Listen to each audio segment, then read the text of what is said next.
नमस्कार, प्रणाम, हर हर महादेव, जय शिव काशी। आप सभी लोगों का मेरे चैनल यूट्यूब सोशल सिस्टर गुरुजी में स्वागत है। आज हम आपको बताएंगे माता मातंगी के बारे में, जो 10 महाविद्या में 9वें स्थान की देवी है।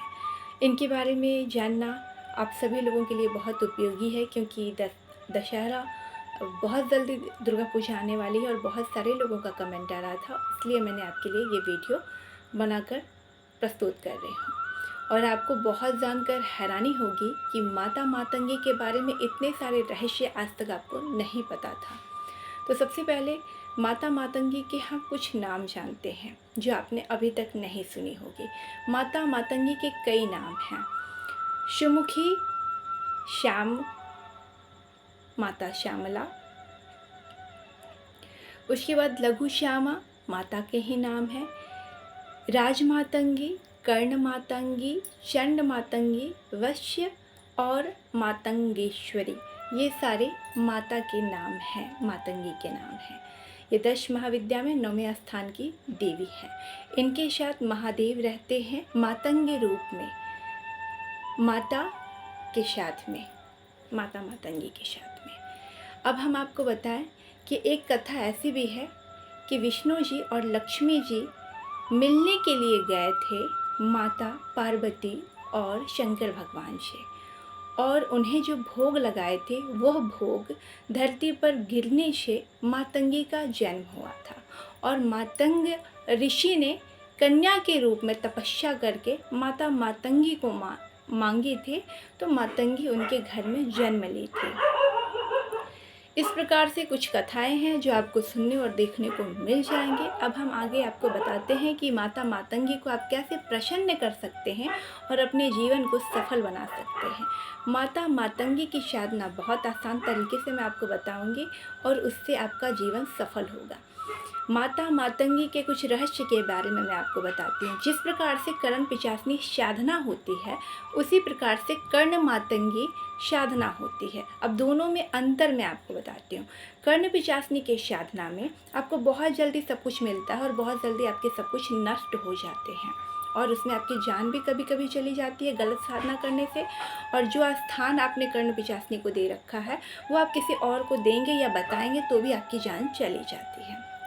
लेकिन यहाँ कर्ण मातंगी में ऐसा कुछ भी नहीं होता। कर्ण मातंगी का अगर कोई व्यक्ति साधना कर लेता है तो वो वाणी और वाक्य सिद्धि में बहुत प्रबल हो जाता है, उनके वचन बहुत सत्य होते हैं। और यह देवी किनसे प्रसन्न होती है? जो अपना मन, क्रम, वचन और कर्म योगी होता है और वह लोगों की मदद करता है। और मन से ही ये माता को ध्यान करके आप प्रसन्न कर सकते हैं। अगर आप माता मातंगी के साधक अच्छे बनना चाहते हैं तो कब कब आप कर सकते हैं, चलिए मैं आपको यह भी बताती हूँ।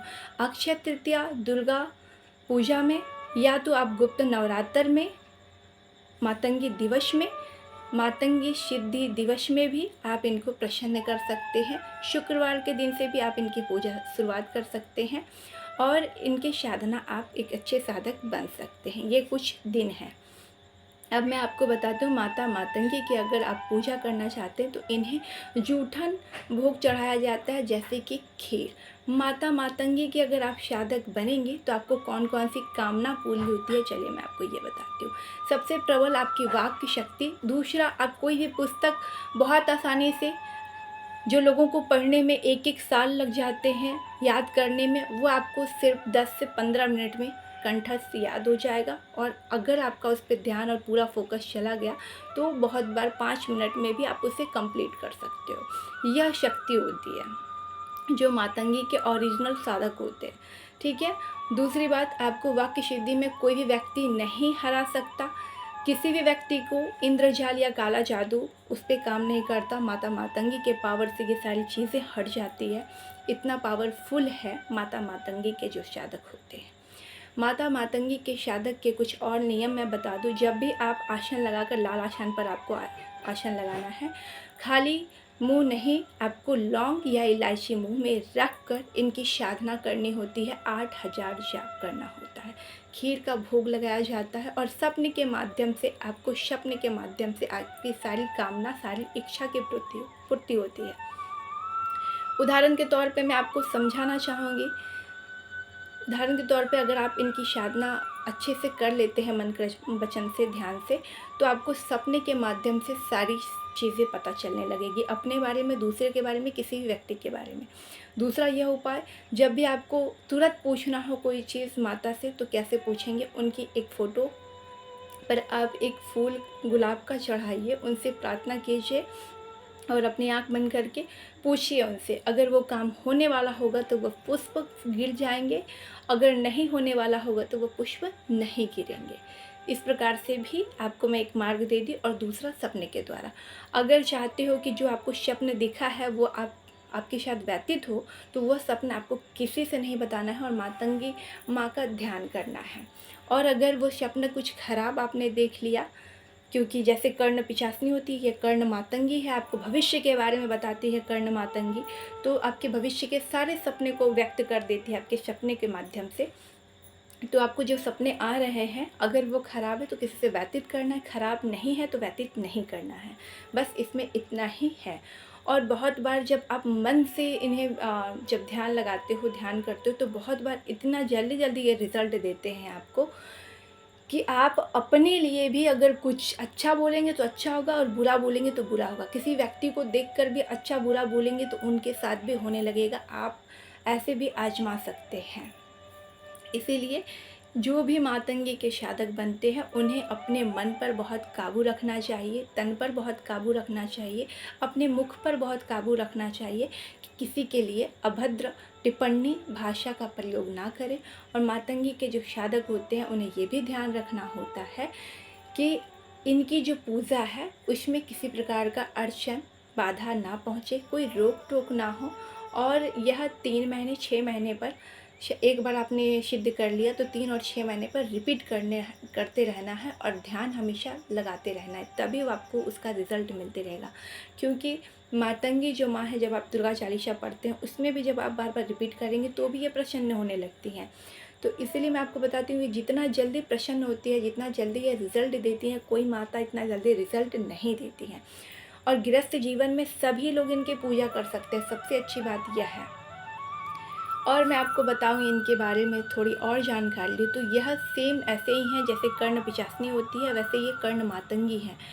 यह वाक्य सिद्धि के सिर्फ देवी नहीं है, ये वाणी की भी देवी है। आपके वाणी को इतनी अच्छा बना देगी कि आपको हर काम आपके बनने लगेंगे। और भी आपको मैं अगर जानकारी दूँ तो यह साधु संत सन्यासी की एक ऐसी देवी हैं जो सरस्वती देवी कहलाती हैं। इनका जो वर्ण है वो श्याम वर्ण है। और माता एक हाथ में तोता रखती हैं और दूसरे हाथ में खड्ग रखती हैं। यह सब माता अपने पास रखती हैं। और मैं अगर आपको बताऊं माता के बारे में, इनके 3 नेत्र हैं, उनके माथे पे चंद्र हैं, ये सारी माता चीज़ें अपने पास रखती हैं। और माता का जो ये स्वरूप है ये बहुत प्रसन्न करने वाला स्वरूप है, क्योंकि इतना जल्दी कोई माता आज तक नहीं प्रसन्न होती है। तो आप लोग भी माँ को प्रसन्न करके अपने जीवन को आसान बना सकते हैं, सरल बना सकते हैं और अपनी जीवन की हर छोटी बड़ी जानकारी प्राप्त कर सकते हैं, दूसरों के बारे में भी, अपने बारे में भी। और इनका जो बीज मंत्र है वो ऐम है और आपको इसी बीज मंत्र के से इनको सिद्ध करना होता है। और भी बहुत सारे मैं मंत्र दे दूँगी जो आपको याद कर लेना है अच्छे से, तभी आसन पे बैठना हो और इन्हें प्रसन्न करना है। और मैं अगर इनकी जानकारी दूँ आपको तो मातंगी माता सरस्वती का भी एक स्वरूप है, देवी है, क्योंकि बहुत जल्दी यह प्रसन्न होती हैं। कोई भी जो भी तांत्रिक होते हैं बड़े उच्च कोटि के, वो इन्हीं से अपना कार्य करवाते, इन्हीं को प्रसन्न करके, इन्हीं का स्मरण करके, ध्यान करके करते हैं। और कोई भी साधक अगर यह चाहता है कि वो अपने बारे में, दूसरों के बारे में भी सब कुछ जाने, तो वो बहुत आसानी से जान सकता है, जो असली साधक होगा माता मातंगी के। मैं आपको इसलिए ये सारी बातें बता पा रही हूँ क्योंकि मैं मातंगी माँ की साधक हूँ और मैं आपको इसलिए सब चीज़ अच्छे से बयां कर पा रही हूँ कि कैसे आप किस प्रकार से प्रोसेस करेंगे तो आप आगे बढ़ेंगे।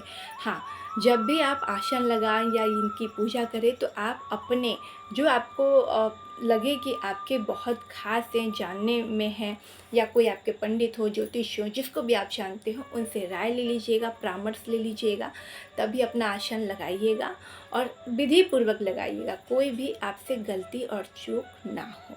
इसको ध्यान में रखते हुए, और माता मातंगी का ध्यान कीजिएगा। मन से प्रसन्न होती है तो मन से आपको ध्यान करना है, मुंह में इलायची या लौंग रखकर ही इनका जाप करना है। इस प्रकार से आपको माता मातंगी का ध्यान करना है। और वाक्य की देवी मैं इसलिए बोल रही हूँ कि आप कोई भी व्यक्ति इन्हें पराजित नहीं कर सकता है। और सबसे ज़्यादा जल्दी कौन से लोग राशि वाले इनको प्रसन्न कर सकते हैं, वो है तुला राशि, वह आर और टी नाम वाले। क्यों मैं ऐसा बोल रही हूँ? क्योंकि उनके पास पहले से ही एंजल पावर होता है, पावर शक्तियाँ होती हैं परखने की, जांचने की और बहुत जल्दी याद करने की, और इनसे ये जो माता है बहुत जल्दी कनेक्ट हो जाती हैं। और भी बहुत सारी राशियाँ हैं, तो उस पर आप ध्यान मत दीजिए, ध्यान आपको इस पर देना है। अगर आपने मन बना लिया है इन्हें सिद्ध करने के लिए, माँ के शरण में जाने के लिए, तो अपने आप को पहले उन्हें समर्पण करना होता है, समर्पण का भावना रखना होता है।